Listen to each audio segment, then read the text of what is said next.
Welcome to the Painter Marketing Mastermind podcast, a show created to help painting company owners build a thriving painting business that does well over $1 million in annual revenue. I'm your host, Brandon Pierpont, founder of Painter Marketing Pros and creator of the popular PCA educational series, Learn, Do, Grow, Marketing for Painters. In each episode, I'll be sharing proven tips, strategies, and processes from leading experts in the industry on how they found success in their painting business. We will be interviewing owners of the most successful painting companies in North America and learning from their experiences. In this series, titled Mindset Matters Most, Juan Vasquez of Illusions Painting will be discussing his journey from being a day-to-day painting contractor to becoming a profitable business owner with a vision for his company. In episode 1, Juan discussed his past life, how his business used to look. In episode 2, Juan shared the experience that opened his eyes and changed his life and what happened next. In episode 3, Juan deep dove into all the transitions necessary for his business after his mindset changed. In episode 4, this episode, Juan will open up the hood and detail what Illusions Painting looks like today.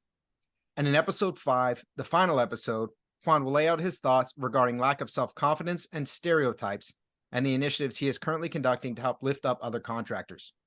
If you want to ask Juan questions related to anything in this podcast series, you can do so in our exclusive Painter Marketing Mastermind podcast forum on Facebook. Just search for Painter Marketing Mastermind podcast forum on Facebook and request to join the group. Or type in the URL facebook.com/groups/Painter Marketing Mastermind. Again, that URL is facebook.com/groups/Painter Marketing Mastermind. There you can ask Juan questions directly by tagging him with your question so you can see how anything discussed here applies to your particular painting company. What's up, Juan? Hey, what's up, Brandon? How we doing? Doing well, man. Episode 4. Wow, we're already here, huh? Wow, Flying. crazy, huh? Thank you for having me again, man. Yeah, no, thanks for conducting the series, man. I'm excited to dig into today. Man, I'm excited too. You got me just by listening to what you had to say there, you got me thinking again, everything that we just talked about and things that are going in the company and in the personal life. So it's Yeah. amazing, man. Thank you. Really, thank you so much for allowing me and giving me this opportunity to just kind of, share a little bit of my story. So thank you so much. Brother, it's my privilege, man. Yeah, I really really enjoy our talks. And yeah, for everyone listening, Juan and I tend to talk quite a bit before and after. So the podcast, we try to make sure we include everything important here, but we are friends, so there's a lot of thought Thanks, that man. goes into this, and It that it happens. really does, doesn't it? Yeah, it kind of throws me for a loop sometimes, or I'll sort of leave them learning myself, right? So we learn from these episodes as well as we dive into this stuff. I think this is just like having a conversation with someone, on a different level at any other time. So as much as I want to sit down and prepare myself for it, and you're here and you're like, oh, forgot what I gotta say, what I was gonna say. Now it's just you kind of go with the flow. So it helps a lot, man. It helps us kind of like just be prepared for the moment. And so Yeah. thank you. Thank you so much. So Yeah. yeah, today we're gonna talk about what we're doing in our business right now. I know that we talked about myself being 16 years old and being with the facing to be a daddy at 16 years old, and then not knowing where life is gonna go. You start painting 30 some, no, 20 something years later, 25 years later, here we are, talking about my life, and never thought this would ever in the wildest dreams, right? Yeah. And so yeah, it's cool. Thank you so much. So basically today, man, we're gonna talk about what we do. What does illusion look like? um Man, it's hard to know where to start. It is. Right, like. Let's go into the systems, right? So people listening, that's one of the things Mhm. we cover a lot is systems, processes. Yes. Let's start it from the perspective of who you're targeting. So for your customer demographic, how you get those projects, and then maybe what that life cycle looks like for that customer. And from there, I think we'll be able to explore everything. Awesome. So as I explained in the past, most of our clients and our target clients are very small community. So it's a very high-end home community. You're talking about homes, with tens of millions of dollars. So it's very exclusive. And so when we talk about those, constantly, I hear a lot of programs that are out there, estimating programs. I've used quite a few of them. Well, we actually brought them to the office and try to use them. But the problem with these jobs that they're so unique. Everyone is so unique that there's not a lot of repetition. So that's where it really kind of made it hard for us to use it in the past. So what we've done is we created a standard basically. So it's a sheet of us of understanding what are our standard prices, and from there we can add whether it's other finishes or different steps to something, but it gives us a base point. So you Um, guys, with this standard, is this manual? I mean, is this basically you guys have, for example, a PDF or something, and you go through and then you sit down and you manually calculate what this is going to be? So that's where we've been for the last couple years. Well, more than a couple years, but the last couple years. But basically, what we've learned from when we got the first estimating system is that it doesn't matter how good the estimating system is, you have to do the work of inserting everything, creating that, putting all your personal information and everything that you have, your standards and stuff. And so for us, it didn't work out because we cannot repeat those cells all the time. It was completely different. So what we did at that point is we wanted to have a list, and we wanted to have data, every data we could on every aspect that we do. And so we've been recording everything we've done for the last couple of years. So now we got a new system, and can we say the names on here? You can say the names, man. Okay. So it's Jobber. So Okay. Jobber. I'll go get And my royalty check from Jobber after we're done. there you go. We got to talk to those guys. Yeah. But we've used system, rocket estimating system. And what we like about this is that it's a CRM, it's a full system. And so right now, as we speak, I have Adolfo and Kevin downstairs. Probably we've done 2 or maybe 3 or 4 estimates out of it. And so we have been the last couple weeks. I think we only started this like about 3 to 4 weeks ago. We had a one-on-one training with one of the consultants, and so we really like it. I really think that this is really going to work. It's going to work for us for the CRM part. It can connect to our QuickBooks. We can invoice from there. We can turn our estimate into a work order. There's so many different things that I think are going to work. We still have to adjust some of those things and do some manually because of the type of jobs, but this is going to give us a very good base for what we're looking for. When did you guys And implement this? I would say about 3 weeks ago. Okay, so This you is guys the are you're using Jobber to send out the estimate, do the project management, manage your Mhm. customers because Yeah. you're using it as the CRM. You're basically living inside of it right now.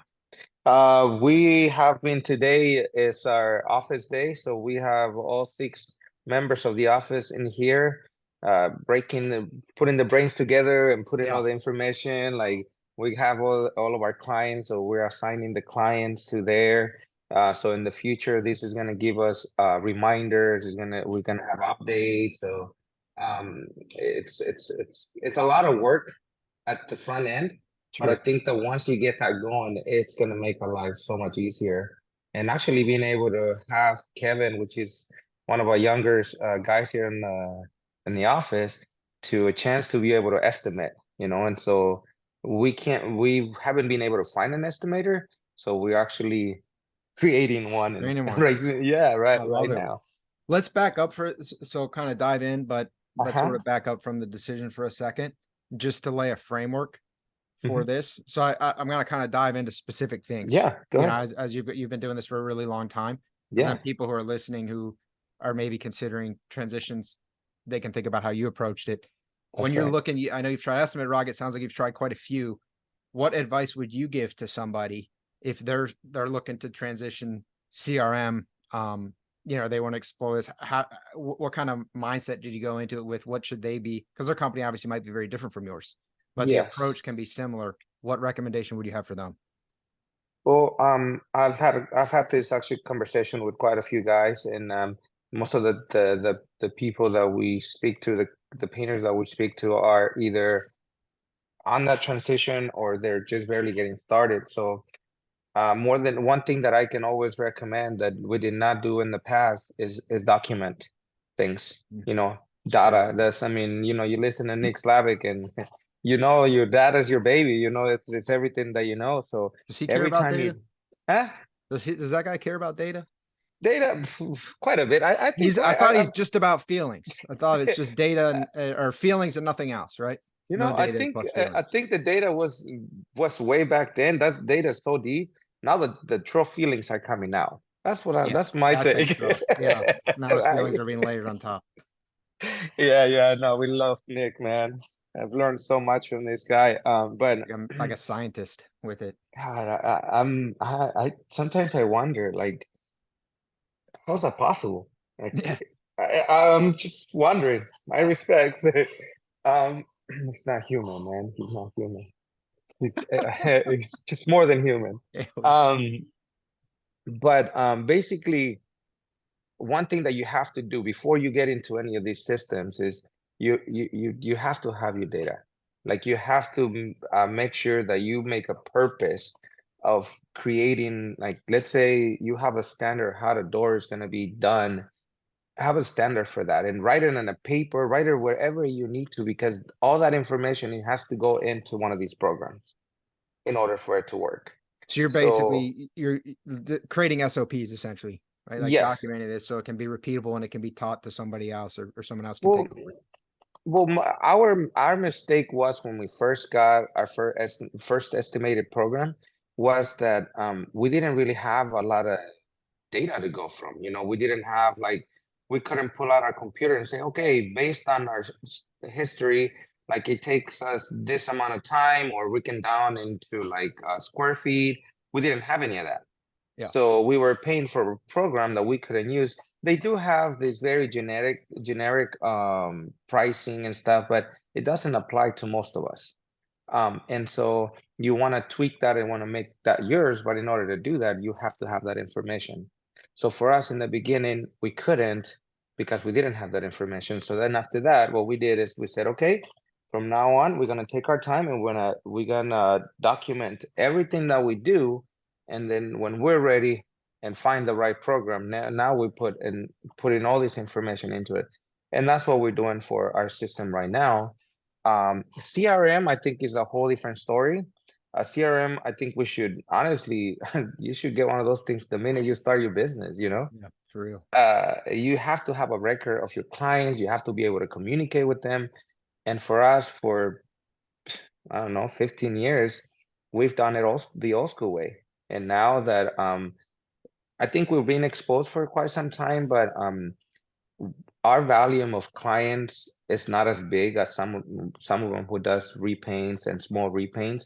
For them, it's going to be extremely hard to communicate with their clients. For us, we can be in a client's home for over a year, so communication's kind of simple. But now having a CRM is like it gives you the reminders. You can do just basically schedule whatever you want, so it's not just in your head. It's like when you put your calendar on your phone. Right. That's kind of like the same thing for your business. Yeah. And a So CRM for you is basically not as it's very, very helpful, but it's not even as mandatory as it would be for some of these companies that typically are servicing much smaller ticket values, smaller sales prices, and eh, higher volume because there's no way to effectively. I mean, you're managing relationships. You're yes, small volume, very, very high ticket value. These are personal one-on-one relationships. You yes, don't really need to be sending out automated texts or emails or have this CRM because you can't keep everyone possibly straight. But yes, as a smaller painting company owner, I think one of the mistakes that a lot of them make is they'll start to to kind of do projects, and they're just looking for projects, but they're not really documenting or maintaining anything. So there's no referrals, there's no repeat, there's no rhyme or reason really to what's happening until way down the line. But at that point, you've given up really a treasure trove of Yes. business, because Yes. even your leads that didn't convert, they might not have converted for anyone. So if you have Yes. some ability to continue to communicate with them, you're likely to close some not insignificant percentage of them over time. Yes, that's correct. And one No, other thing, that makes sense. oh, sorry, Juan, No, go you got my mind racing, man. ahead. Go ahead, go ahead. That's No, what I wanted one to other thing you see. said, I think it was genius, and I think it's so often overlooked, because we see these, we're in all these Facebook groups, right? We're in all these communities. What CRM do you use? What CRM do you use? But the thing that I never really see that much is, what do I need to do at my company to actually Yes. make the CRM as effective as possible? And as you said, they're Mhm. going to essentially have a template for you, like a default, but Yes. depending on the CRM, as long as it is, one that's maybe a little bit more robust, like Drip Jobs is Yes. obviously tailored specific to painting companies. That's Jobber correct. is a great one, but you can go in and you have the ability to customize, but you can't customize what you don't know. So then you go in, you're basically running someone else's painting company because you don't know your numbers. You couldn't, that's correct. That's completely right. But let me back up a little bit to where you said about how, like, well, we may not need it, but it's so important when you want to be more efficient. Yeah. Because, then now if you can, I mean, we're just barely getting started with this program. I know that we're gonna go through it, and we have to, Learning we curve. tend to, exactly, the learning curve. But we really like it, and I think based on our business, because you have to base that. I mean, our services, you have to find something that's going to work with you. Not, I mean, there's some great systems out there, but they may not be so friendly with what you're looking to do. For us, I think that's something that we've been overlooking and overseeing is the maintenance part of our business. We're creating um divisions in in our business, and I think the maintenance part of it, we have overlooked it, and because we don't have a consistency, because we may have, maybe a sheet or a list of clients, but having a CRM is going to give us reminders. It can send an automatic email. You stay, like you said, you can stay in front of your client. For us doing that, that creates a whole different revenue from our business than to be looking for new clients. But we don't need to have someone doing it. It's our own system that is keeping us updated. And all it takes us in the beginning is to upload all their information and upload all these schedules or whatever you need to have in the future. So that is very convenient. That's Yeah. something that we have overlooked for quite some time. And we weren't ready. Sometimes you have to be ready to do these moves, because if you're not ready, you have to put the time, and the time has to come from somewhere. Yeah. And so that's very important to know. Anyone That's that wants excellent. to do it. Yeah, because you do have to. There's going to be a learning curve with stuff like this. You have to be willing to invest some time into it, and I think that's another mistake that can sometimes be made is people make the transition, but they expect it to be an easy button, or they get very frustrated very quickly. You That's have correct. to, just like anything, just like any part of your business, you have to learn how to sell the paint project. You have to learn how to Yes. estimate. You have to learn certain things. You're also going to have to learn, the CRM or whatever whatever tools you're going to use. You have to learn it, or have someone on your team at least learn it and teach it to you. Yeah, it's very true. And so with that, there's so much to come in place, because of now that one of the main reasons why we can implement these programs is because, um, few months back we started doing, well, first we defined positions in our company. We have a very good definition of, based on your knowledge, this is where you stand, in the company, and this is your position. And in order to either get a better pay or get a different position, you gotta meet these standards. Once you meet these standards, then you can go up that next step. By doing that, now you have that very clear. So no one is fighting to do what. No, everybody knows based on their position what they're what they should be doing. Then that brings you into what we've done is constant meetings. So we have meetings every Monday for our lead men, which are our foremen. And these we talk about what the week looks like, what jobs we have coming up. And so we put all these together, and that allows us to have time because we're not running back and forth throughout the week. So it's all these little things that lead to having the time to implement these programs. And Yeah. so, and we only doing it this way because we're doing it the opposite way.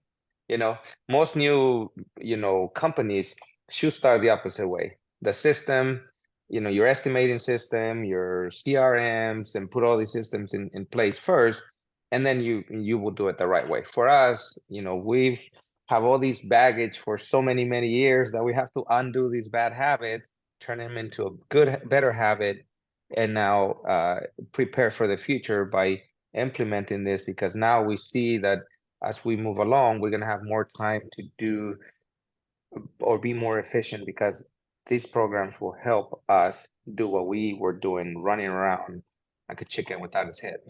Yeah.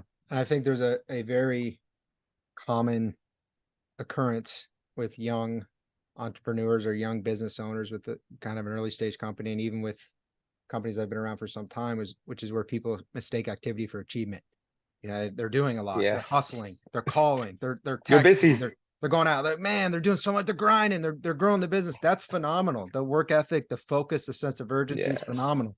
But if you can do less and you can be more efficient and effective, ultimately you're going to run a company that's worth running, that doesn't destroy your life, and it's also going to Yes. provide you a much better financial opportunity moving forward. Less is more, man. You always hear that, but it's very true. And you know what you described, I've been through so many of those stages in our company, from being a young, 20, in my young 20s to my 30s, to get to a point where I just stopped by being busy, meaning that I'm moving forward. And Yep. it took a long time, a very long time, to actually get to this step where, like, you can actually sit down. You have to sit down and analyze things before you do them. It's Just sort kind of of think before you counterintuitive. jump, It makes sense when you right? think about it, but there's that thing gnawing at you, like, what are you doing? You got to go. You got to go hustle. But if you sit down, for example, the we're talking about a CRM, Uh-huh. right? So obviously I talk with a lot of painting company owners, a lot of the smaller ones. Yes. What do you do when a lead comes in? Well, I call them. As soon as I see it, I call them. Then I send them a text. If I haven't heard back 2 hours later, I call them again. And if I haven't heard the next day, I'll call them again. That feels productive. It's like, man, I'm all over it. Yeah, I'm chasing that lead down. Oftentimes, those leads aren't really closing for a variety of reasons, not the least of which is that it's not a systematized business. But what if you just spent $150 a month on drip jobs, or used Jobber, used any variety of CRMs, you learned how to set it up, and now all of a sudden all those things are happening and you didn't do Yeah, any of it. And that's it right. didn't have to have mental bandwidth, even more than the time or the energy. The fact that you have to try to keep track of all this stuff is exhausting. That's correct. And I think it has to come back to that mentality. It goes really go back to the mentality, because 10 years ago, if you were to tell me about this, I'm like, you're crazy, man. I'm busy, like, Dude, young and Juan had now, it figured out, man. I wish I oh, could get him on here. That guy, he right. knew Oh, everything. What God. happened to that guy? I'm looking for that guy. Come on. I take a step and, like, where are you, Juan? Where are Where you? are You you? would know the answer to this if you were here. Dang it. Yeah. You would jump and then ask questions. Now you Yeah. ask all these questions. Why? My head hurts. I like weigh the pros and the cons and stuff now. Man, I didn't used to do that. You jump first, ask later, right? Yeah, Now we're exactly. like, should I do it? Should I do it? Little more No. experienced, a little Well, wiser. it makes a difference. It makes a difference. I think it's just not just business, but everything in life. the more experience we have in one specific department or whatever it is that we're doing, um, it makes you think before you act. And once you do that, it really the outcome is so much, maybe it would have been the same outcome, but you have more control of it than we don't. Then we just Yeah. jump. Believe it or not, I'm still that person. I'm still getting to more things than I should. But that's just my nature. I used to think that I had a problem, which I still do somewhat, but I understand my character now, and I understand that I am not someone who can have things that are just gonna lined up one in front of the other. I'm just a multitasker. I don't Yeah. know why. I it's not that I work better, but I like to have different. I have to have my hand in different things. But the difference, the big difference, is understanding that there are ways to help me do that in a more efficient way. Yeah. And And that so, that part's really important too. There is no set what you described there is actually more similar to how most entrepreneurs are. yeah, We're exactly. curious, we like to try different things. If we wanted to just put one foot in front of the other, we'd probably be working the job. We probably wouldn't want to run and lead a business and be a business Oh owner, no. try all these new things. But you recognizing, hey, this is something that maybe at certain times in your life was not the most productive thing at that time. Maybe you Yeah. stretch yourself thin, but you recognizing that, the self-awareness, accepting it and saying, okay, how can I use it to help the company while acknowledging how it could potentially be detrimental if I just let it run wild. It comes with the territory, right? It just Yeah. um you live and learn. You go into I mean, just this last couple of years, we have had, I don't think we had like big losses like we had in the past, but we've had a lot of expenses on trying to implement things and learn new ways. And you try something, it may not work for your company, you scratch it, and then you move on and find another one. Because a lot of times I think that one of the things that we're doing right now is we're implementing different things. Like we are doing, like, from having our own warehouse to have our own material, like a large amount of material. It helps us maintain more control of that. Just everything that we're These are doing big here, changes. these are big changes, and believe it or not, when you start making these changes, there's more income coming into you, and you're being more efficient. You have things when you need them. You have an inventory. I mean, this structure. But you know what? You never end. Like, it always keeps changing. It keeps evolving, and you have to understand that that's the name of the game. 5 years ago, we were implementing things of like how we were going to go and undo 12, 15 years, to now we're like, everything that we're implementing now is like, okay, how are these decisions and these programs are going to make our lives so much easier and be more profitable in the next 10 years. So Yeah. it moved from thinking in the past to now we're thinking forward. Yeah. So, and so it's just those things that, I guess, change in yourself and in your business. And every change you make is going to direct you to the next one. And you Yeah. got to be able to recognize that. And your point about how it's never going to stop, Mhm. is a really big one. I know one thing I've struggled with in the past is just wanting to be there. What's the destination? But you will never get there. Something I had to work through and accept, especially as an entrepreneur. There is no there. Yeah. You're on a road. The road can be kind of rough at times. The road can be awesome at times. You hope that the road consistently overall gets better. That's the goal. It's trending upward, but it's a road and you keep going and you're going to make mistakes, but they're actually not really mistakes. So counterintuitively, you said you try things, they don't work. Mhm. If you Yes. never try, if you look at your business, you say, what are the initiatives I've tried over the past year, past two Hmm. years, heck, past 5 years? What are the big ones I've tried that didn't work? If you're having a difficult time coming up with answers to failed initiatives, it means you certainly don't try enough things. That is very true. And if you don't try, man, you're never gonna find out. Yeah. That's the thing. You, It's how you know, breakthroughs happen. that's right. And honestly, sometimes you prepare yourself for certain things, and then you have a vision, and we use this analogy a lot. about the GPS, right? So we put on a destination and we're gonna get there. That's our destination. But the problem is that in the middle of getting there, there could be road work, there could be an accident. So you're gonna take all these, detours and stuff, but your mission is to get there. Yeah, And that's a great analogy. that's basically what this is, you got to be open-minded about this and understand that things are not going to work the way you want them sometimes as much as you want them to, and if they do, they're most likely going to be harmful for you and your company. Yeah. So it's very good to keep that in mind, I think. Yeah. Wouldn't No, you agree? 100%. Yeah. And the path, the fact that things are not oftentimes not going to go exactly how you want them. I mean, that's the name of the game, right? Right. Rarely.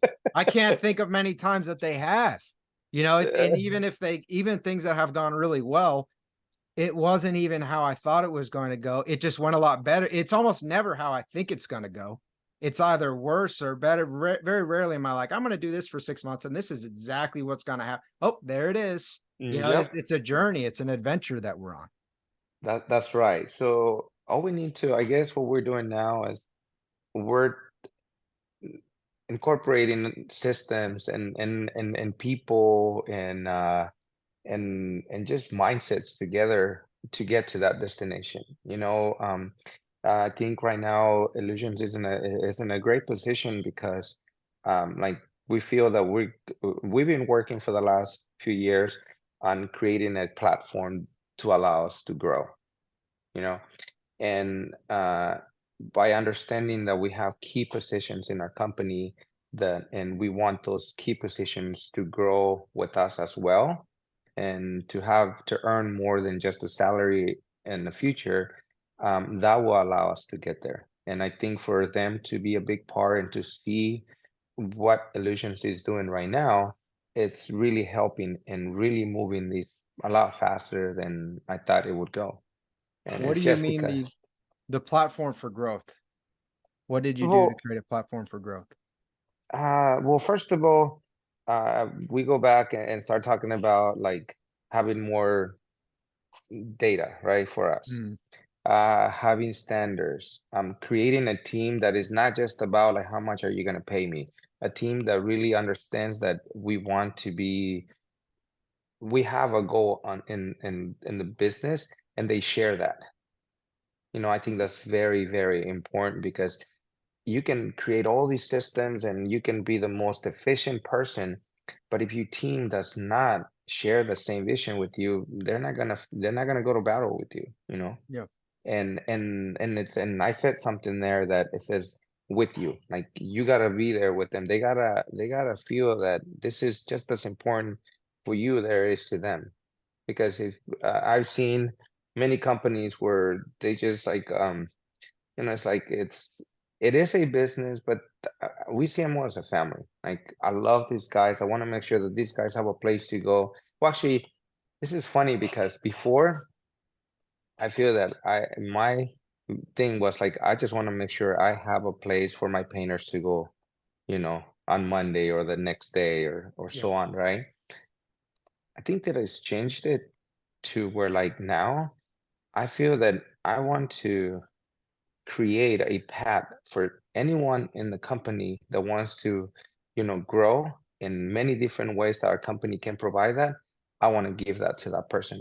And when I find that person, it's going to work for both of us because I am at the end going to have that growth for the business, but he has a vision where he can say, you know what, if I stay here 5 years, 6 years, this is what I'm going to be doing. I'm going to be taking care of my family based on what this company is providing for me. So I guess those are the platforms, other than the systems and everything, is you have to do that. For me, I think in California especially, we can't do Yeah. subcontracting. Yeah. So you have to have, so your guys are going to be key.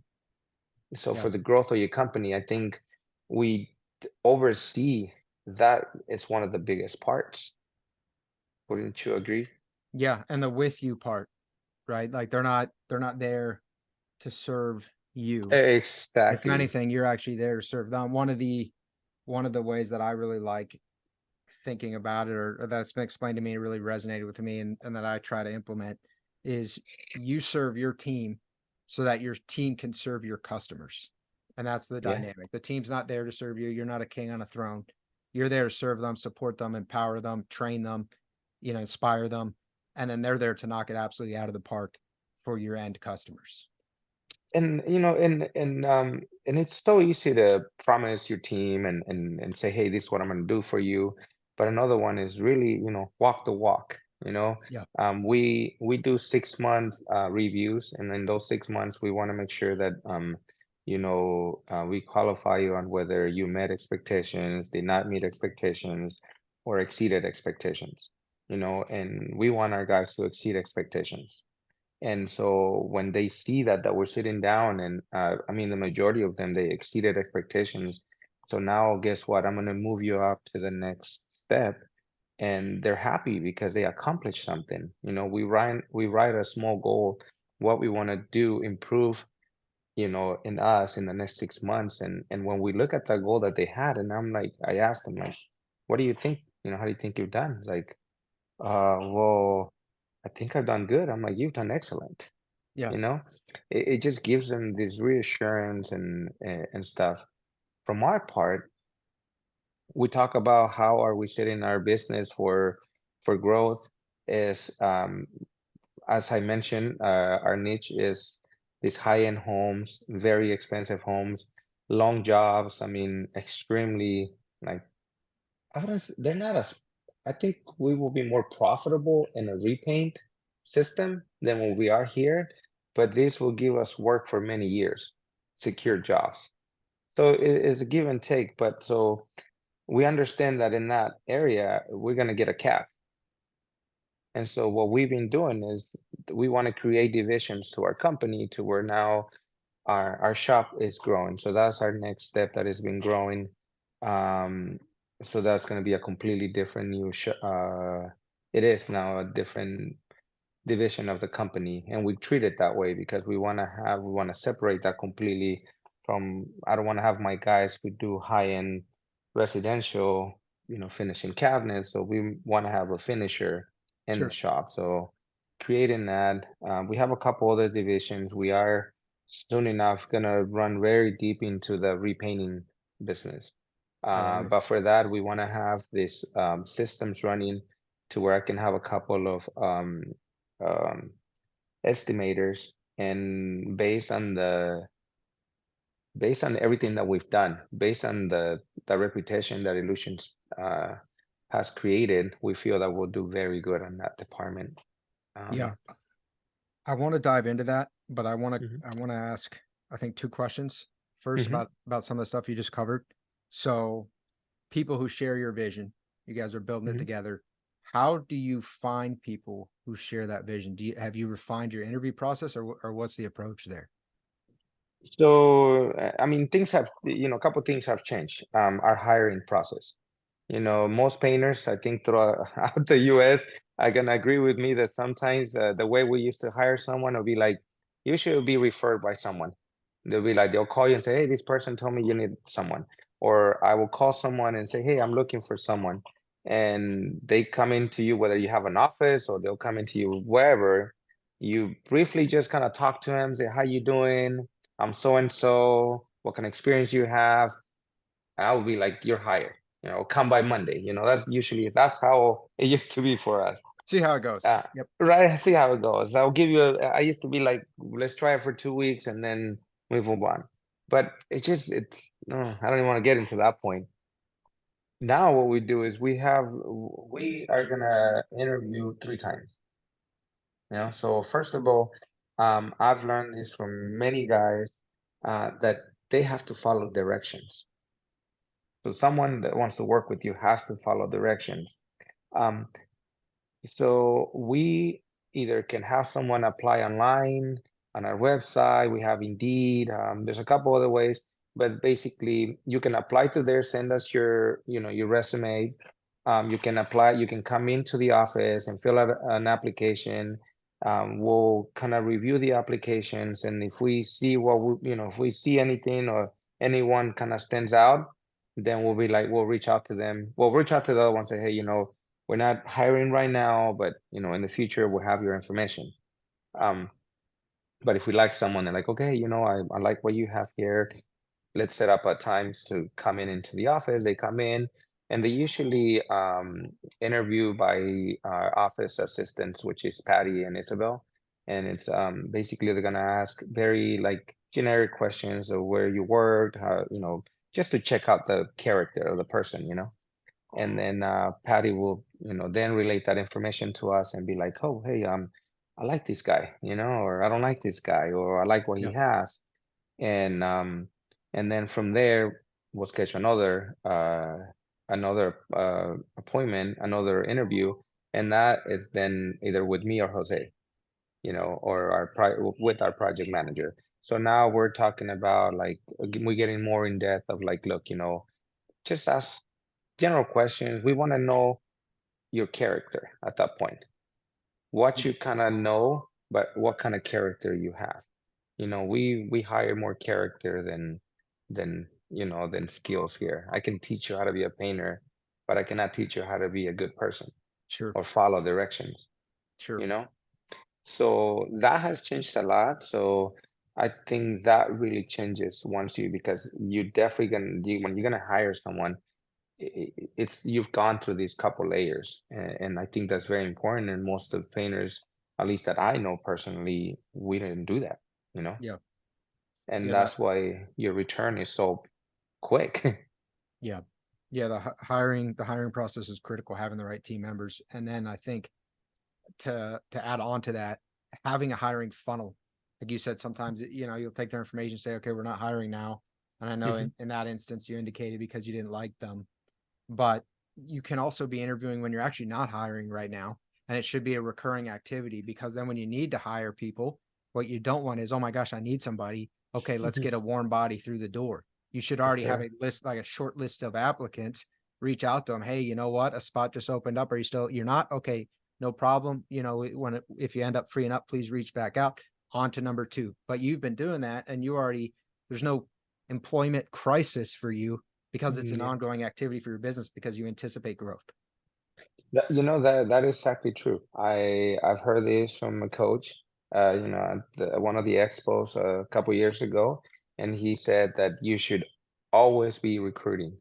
You're not Yeah. always hiring, but you should always be recruiting. And It's like that marketing or sales. It's another sale. It's another marketing and sale channel. that's It's just for your correct. business. It's already there on the back burner. Like you're constantly seeing someone, even if you're not hiring, but you know we hiring and labor right now in these days in any place is just extremely tough, as you may Yeah. know, Yeah. you know?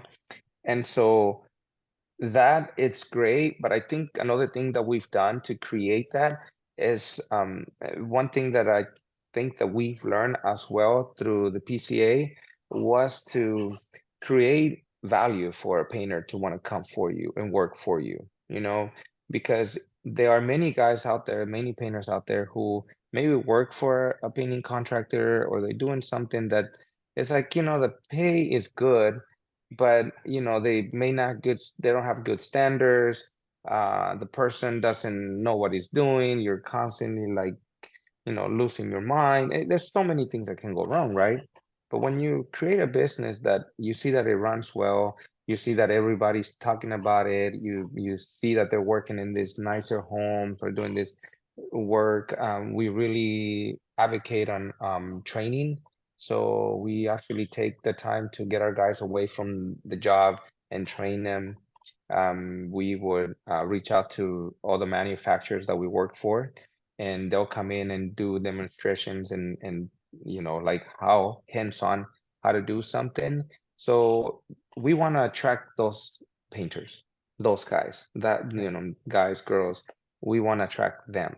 And so when you do these things, it's on purpose, Sure. because you're attracting these guys. The guys who are more about like how much they're getting paid, they're not going to end up here because they don't see the value that we're providing. Yeah. So that's another big part of it too. Building your company to attract the right people who are the Attract right it. fit. That's correct. Yeah. So I want to touch on one thing real quickly, and then I want to dive into your divisions and your plan for the future. Yeah, and you Hmm. can. This is a supposition that I'm making based on your previous episodes, because I Hmm. was wondering, okay, if you view your team as a family, how do you get rid of a family member, right? How do you say like, okay, you're not cutting it? But then I remembered that you guys specify, you have very strict, not strict, you have very defined KPIs, you have very defined Yes, expectations, and you do these 6-month reviews. So you never let go of anybody. They basically let go of themselves. that's correct. And that's a beautiful system because that the whole, well, this is a business, it's not a family. You need to perform. That's Mm. true, technically. Yeah, But if yes, you actually have a clear, like you said, a company that has its act together, a clearly defined process with clear expectations, and hey, here's what you have to do to, to succeed in this role. Well, then you can think of it a little bit like a family because the accountability is built into the system. that is true. I think the way we imagine this to work, and somehow, thank God, it's working. Um, is for that reason. We're not giving you or not taking anything from you. We're giving you the chance, the opportunity, and the tools to do what you like to And do, the you training know? and everything you're empowering. Exactly. Yeah. It's completely up to you whether you want to do it or not, you Yeah. know? Um, the way it I think firing someone is one of the toughest Stuff. thing to do. I've done it in the past. I don't do it much. Someone else does It's it. a hard thing to do. If you can say, "Oh, I inspire like somebody next to me every single day," then you're one impressive person. You know? And so basically um we have our defined positions in the company. And if you want to succeed and make more money, you just follow these steps, and every 6 months we sit down, and it doesn't have to be 6 months, it might take more, it might take less, depending on the position. But I have these are the roadmap. I'll lay it out for you. You decide whether you go or not, you know? Yeah, And we give them all the tools. Like, we got the training, so whenever we do training, it goes into our website, and so they can actually see the trainings there on the website. We actually track who actually gets on there and sees it, so we can actually see that. sure. Um, but we also have our I we're gonna change it, but it's a write-up system, very simple, straightforward write-up system. We have the I have one expectations of those that, for my family. If my brother-in-law acts up oh around Christmas God, time, I write him up. I write there him you up. go. I just kick his butt, but no, that's good. You know what? I Yeah. didn't think of that. I should. No, you know what? I'm gonna That fire was a my bad family. joke. You were on probation. Ooh, I think I'm gonna need a lot of those write-ups. Yeah. No, but you know what? But you gotta take him serious. Like, in work, I think there's very few times I've done this, and we actually had to fire someone on the grounds of being late. Mm. And for me, in the past, I'm like, you're late, okay, you're good. So I'm gonna, let it pass, there's gotta be something, it's not like I'm someone perfect. But I guess it came down to the point of like, look, these standards live here for a reason. These rules live for a reason, and we gotta obey by them. The minute I allow you to break those, I'm hurting us, I'm hurting you, and I'm hurting the whole team. And so it got to the point where, like, we talked to a person for 2, 3 times, didn't resolve. Okay, you know what? Go to the office and sit down, admin, and HR, and they'll give you a little write-up saying that your obligation is to be on time, and so on and so on, and you sign that. Okay. Okay, if we give you another opportunity, if you don't, if you have a second write-up, okay, go to the office again. But if you're coming here to the office for the third time and it's for the same reason, you're not following directions. You really don't take us serious, take our company serious. it's just there's so many things there, personal and feelings, but you put those aside and you put a paper. You know what? Look, we want you to be here, but unfortunately, you cannot follow these simple little steps. So for that reason, we would like you to just not constantly, terminate Yeah. you. And Yeah. it's hard. It is That is hard. very hard to do that. But I guess it really creates the culture of like saying, hey, I'm here for you, but if you don't follow these things, then we're gonna have to part And ways. it's And it's it's a for the culture that's better. viewed as fair too, because you have all your other team members who are still there. And so if you let someone go Exactly. and it doesn't look like, you were maybe trying to help that person before you let them go, you've created a potentially a negative ripple effect now with your remaining team members. I think so, but at the end of the day, we still work with people and we work with them Yeah. quite a bit. You know, I guess we have like different like what to say, like little what was that word I was thinking for? We're different sections, right? Let me kind of rephrase that. Let's say something happens at the job site, right? And at the job site you have your painters, you have your preps, and then you have your foreman. So if anything happens there, it's kind of like we leave it up to the just like anyone else, we leave it up to the foreman. Can Mhm. he take care of this issue? Can he, talk to whoever and then just make it go away? If you can do that, then it stays at the job site, perfect. So let's say that person was late, maybe once or twice. I'm like, hey, talk to him. We can see it in the office. We can see what time you clock in, what time you get there. And we also have another system. It's called Crew Up just now that we started for our clock in. Awesome system too. Um, but if you can take care of that and they understand where you're coming from and you can eliminate that, then that's all it's gonna take. We don't need to write you up for everything or Sure. show our dominant, none of that. Okay, if that doesn't pass, then how it's gonna go into the project manager. So now the project manager might say, hey, you know what, let's talk about this, let's try to solve this issue. But then if he passes that, then it goes to our office. Yeah. Then if it's not okay into our office, then it goes on to either me or Jose. And if it gets to our point, we're like, we're doing something wrong. This should have been taken care way before this step. Yeah. And so I guess those are the little things that really, really set the tone for the company. And one thing too, when you set these expectations, you as the owner really establish the culture. So, for example, if being on time is important, that should be part of your company culture. You Yes. can't show up to estimates late, projects late like that. No. I can't Yeah. think of a company that's okay. But so if you are naturally a tardy person, if you struggle with being on time and you're the owner or you're a manager of some kind, you need to ultra prioritize that because you cannot expect your team to abide by the rules if you flagrantly don't. Now, if you're the owner, it doesn't mean you need to be there at 9 a.m. every day. If that's not your work schedule, that's Hmm. fine. But if you have a meeting, you better be a couple minutes early to that meeting to demonstrate to people it's important to be on time to meetings. That is correct. I've heard this thing, and they say that the fish thinks from the head down, right? Yeah.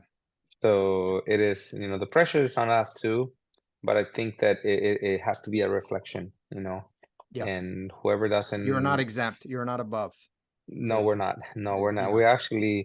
We're actually the ones that You're are in the the target. fishbowl. Yes, that's Yeah. right. That They say that they say doesn't that change. about police officers, right? You have to live in a fishbowl because everyone's That analyzing all of your actions. That's what you as the owner are. that's how we feel at home, and that's how we feel at work, Yeah. right? Right. So That's it. yeah, Yeah. we can relate. We can I'll relate. I'll leave that one be, Juan, but I hear you. Good men, smart, Yeah, I'll just let that smart one men. sit. Um, but hey, man, we're getting close. I want to cover your future plans. I know you have big Hmm. ones. I wanna Hmm. I wanna quickly touch on, the divisions. You mentioned a maintenance division, kind of building this out, and you said, okay, I think you're around 2 million right now, Yes. So and I yeah, know you said you're going to 10. that's our goal. Let's talk about it. That's um. So basically, right now, I think this is the year that we're finally getting to the point where we're moving forward. Because the last 2 years, we're kind of stuck at the same. point, and we just hit that plateau and just building. Now, some of the things we did a couple years ago are going in. So like us moving into our shop last month was one of them. That was a big one because we Yeah. had a shop, but it was too small for us to grow, or to be, to make it work. So now we moved into a bigger shop that can accommodate us growing and really going after the the actual cabinet makers and doing more production.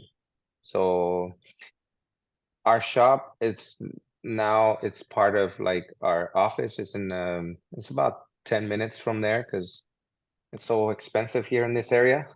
So we have our office that is going to complement it takes care of the whole business, but here we have a room downstairs where we're creating a showroom.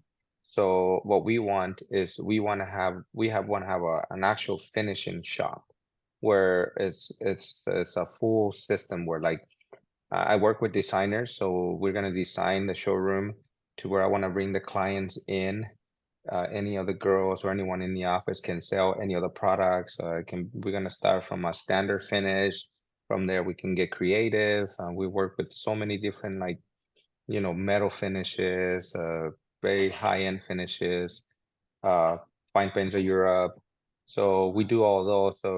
We really feel that by creating that whole system, I mean the whole subdivision, that is really gonna allow us to grow that to a couple $1 million. Yeah. We really see that very visible, and we have the clients. We just didn't have the right place, and now I feel that we have the right place. Now we feel that probably it's gonna be the next 4 or 5 months, um, getting the shop together, finishing up the showroom to really see it going. And so our goal is by the end of the year to have this full division of the shop running and producing money. That's huge, So man. yeah, so that's and that's a big part right now. That's what we're really focusing on. Um we have our other division is like the high-end residential. Um I feel that where we lack, we don't have enough help, and we don't sell enough. Well, we don't have to sell because we cannot even get to half of the stuff that is comes our way. But I do want to have a sales team or estimating team that are going to have more consistent things, and they're just going to be, if we have 5 6 months or 2 years ahead of us, I want to have 5 years ahead of us. And with these big homes we can, Yeah. because we get plans for the jobs, and if we get awarded for the job, they're going to start this job probably in 2 years. By the time we get to that job, it's probably 3 or 4. So that's how we know we have this much in jobs. Most of these stuff are time and material. So we've been working very, very hard to do job costing. And so now that is allowing us to get to our sweet spot. We found out that we were underbidding ourselves, you know, and so all the value that we're creating into the business, now we're putting it into there. And with the system, now we can have a clear vision of where we should be, what our rate should be. Yeah. Uh, we started doing restorations. So we have quite a few older homes here in the area, lead, before, like 1950s. And so we didn't get into those because of the whole lead and issues. So now we creating the kind of like, it's not a division, but we're really getting into those jobs now because we understand the high end part of it. And now we trained our guys to work with hazardous materials. We take in the training. We have incorporated, we bought a sandblasting system about a year back, and it goes back to it. This is already prepping for things we wanted to do. So Yeah. now we feel that we can use this sandblaster and and get it together with the restoration, and so that might be a whole new, that would be our other division, you know, sandblasting, restoring, sort of things. And but we want to create them separate so that I can actually hire a person. You know, I can hire someone that's going to run that division, and I'm not taking, you know, my guy from my residential to go do that, or I'm not taking my guy from the shop to do that. So that's why creating that division, I think that is really, it's going to allow us to do that, because now the profitability is going to be there because the consistency is going to be there. In the past, we couldn't do that because if we get a person from a high-end job and want to do residential, you're gonna lose, you know, you're gonna lose your money because they're not trained to do residential or Yeah. like repaints, you know. And so I think that that's one of the things that we're working. That's kind of like that's those are there's a couple more things that we're working on, like we do metal finishes. Recently we started doing we hired someone who's just a master at colors, you know, at matching colors and doing colors. So we have a friend that does flooring. So we've been doing finishes for floors. And so that's another possibility. Yeah. So that's how we feel that we can grow our business, because we're going to be a very well-rounded I love business, it. but we'll have different divisions so that not everybody's jumping into each other, Yeah. you know, and You're so kind of that's basically scaling horizontally here. You're seeing the I guess the advantages that you have, you know, the relationships with these high-end homeowners that you have, and how can you exactly. monetize it through additional channels, and how can you utilize the skill set, the team, the And resources that our you have to open up other divisions. Yeah, and our maintenance division, I think it's really gonna pay What off a does that lot. do exactly? So most of these homes, you know, they're, you know, 5 to 10,000 square feet homes. They're out on the water, they're out on the extreme heat, and they're all, you know, everything is wood. So basically every year or every year and a half, I can have someone there doing a maintenance code on Windows. Because what Mm, happens here is like no one really has a system that is doing like maintenance.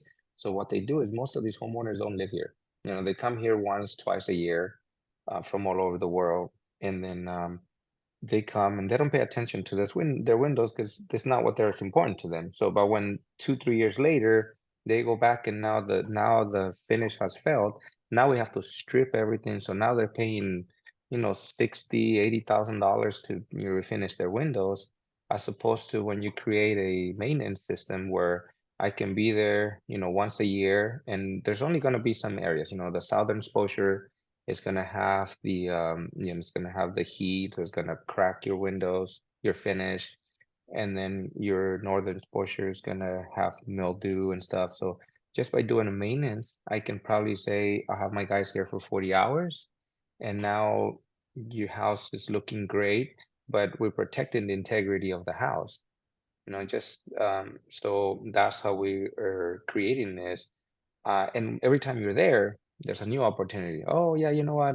Why don't you just paint this bedroom? Well, hey, we wanted to do this last season. And so it just creates a whole new revenue from your yeah, clients. And I think something that we've learned here is that we wanted to go after new clients. When in reality, your existing clients, if they like you, I mean, you're the already in. trust factor is already there. So if you can serve them other Exactly. ways, you know, you have built-in recurring revenue, a nice recurring revenue stream with the maintenance. It's your least expensive client to obtain is the one that you already have. That's right. And that and creating that bond, you know, by you showing up to their house, by you, you know, going 6 months and walking around and seeing those things, I think that's where you bring the value. They're like, oh my God, they actually care, Yeah, you love it. know? And so by You'll those get more different referrals and revenue, everything too, because you have a real relationship at that point, something deeper. that's correct. And so um I just had a conversation with someone a couple weeks ago. We drove down to LA for a Graco show. And they were giving me an example about how they use all these lead systems, like you buy the leads, you buy them, and he's talking about how he can sell, $150,000 in a month. But most of these average paint jobs are like $3,000 to $5,000. I'm like, man, like you gotta sell a lot Yeah. in a month, and our business is so different. I mean, it's completely different. An average job for us, a repaint, probably here is going to be about $60,000, something like that on outside. Most, I think that our sweet spot in our high-end residential will probably be a star of like a quarter of a million. That's just the Wow. start base for some of these homes. That's wild, So, man. but you have to have this whole system to make it profitable. Most guys, what happens here with these homes, a lot of people don't like to work on them because what happens is they don't have a system to go into these homes. What they do is they just work, work, work, work, work, and they work for months, and they realize that they didn't pay attention to, how long they were working there, how long it's taking you, material. At the end of the day, they don't make any money. Yeah. And so for us, we had to really get the system down to, we're like, look, guys, we're here, but we're working by sections. Okay, we got doors. Okay, let's say we have 30 doors. We have 5 to 6, maybe probably I think it's like 10 to 12 hours per door. There's 10-foot doors. So we have 10 hours per door. So now we have these many hours for these many doors. Besides everything in the house, you take everything and you do it small. So that's how and that's what I meant by creating these subdivisions, because you can focus on them directly on how they need to be focused on. Yeah. And I think that's how I see it visible for us. I love it. And it goes back to knowing your data. It's Yeah, all that you have to understand your company. Juan, this that's true. has been really, really awesome, man. I appreciate you opening everything up, talking to us so much in depth and sharing it, not, Yeah. that abundance mindset. You're really willing to just talk about anything and everything with your company. Is there anything Yeah. else that you want to add before we wrap up this episode?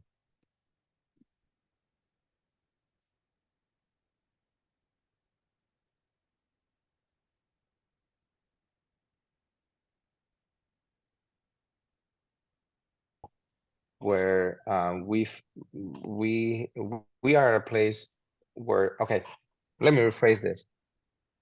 Look at the future, not at the past. I think if I can tell them that, Yeah. because like I mentioned to you earlier, a few years back, I was working on everything that we've done in the past. Now everything that we're doing today is how we're preparing for the future. So that mindset really changed us, because now you see things that you need to see as opposed to the other way. So focus more on the future, learn from the past, but really focus more on the future. Focus on your future. We Yeah. used to focus too much on the past, and that's why we couldn't move forward. Yeah. Juan, thank you, man. It's episode 4 of 5. The next one, we will be diving into some pretty exciting stuff, talking at your podcast, the PCA, all the different initiatives you're working on. And I am Yeah, super we got excited for that one. we got the Spanish PCA coming up too. That's gonna be Yeah. Yes, awesome, sir. dude. It's So yeah, September, right? September in September Orlando, 29th. September 29th. Yes, sir. So exciting. I kind of want to go. Oh, I'm I'm gonna hoping get you go, man. I'm gonna get you to invite me, man. Oh, I'm gonna get you're Sparta. officially invited on the I podcast. appreciate you. Juan, thank you. Uh, We'll do the next one in Spanish. No, I'm just kidding. We will not. let's do it. I'm gonna have to sharpen my pencil. Yeah. Right now, you won't have to. It'll just be you then. All right, Juan, I appreciate you, man. Thank you, Thank brother. you so much, my brother. All right. If you want to learn more about the topics we discussed in this podcast and how you can use them to grow your painting business, visit paintermarketingpros.com/podcast for free training, as well as the ability to schedule a personalized strategy session for your painting company. Again, that URL is paintermarketingpros.com/podcast. Hey there, painting company owners. If you enjoyed today's episode, make sure you go ahead and hit that subscribe button. Give us your feedback. Let us know how we did. And also, if you're interested in taking your painting business to the next level, make sure you visit the Painter Marketing Pros website at paintermarketingpros.com to learn more about our services. You can also reach out to me directly by emailing me at brandon@paintermarketingpros.com, and I can give you personalized advice on growing your painting business. Until next time, keep growing.